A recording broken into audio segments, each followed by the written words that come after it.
এখানে কোনো লুকোছাপার কোনো বিষয় নাই।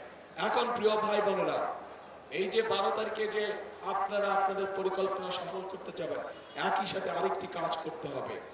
এই যেই অধিকার ফিরানোর জন্য আবু সাইদ নিজের জীবনকে উৎসর্গ করেছে, চট্টগ্রামে ওয়াসিম নিজের জীবনকে উৎসর্গ করেছে, এরকম হাজারো মানুষ যারা নিজের জীবনকে উৎসর্গ করেছে, তাদের মানুষের ভোটের অধিকার, কথা বলার অধিকার, অর্থনৈতিক অধিকার প্রতিষ্ঠার মাধ্যমে যেমন তাদের এই জীবন উৎসর্গকে আমরা মূল্যায়ন করতে পারবো, একইভাবে তাদের জীবন উৎসর্গকে মূল্যায়ন করতে হলে আমরা যে জুলাই সনদে স্বাক্ষর করেছি, সেই জুলাই সনদকে আমাদের সম্মান করতে হবে।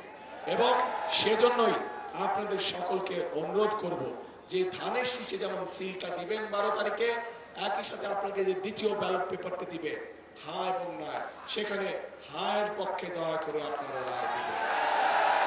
মনে থাকবে তো?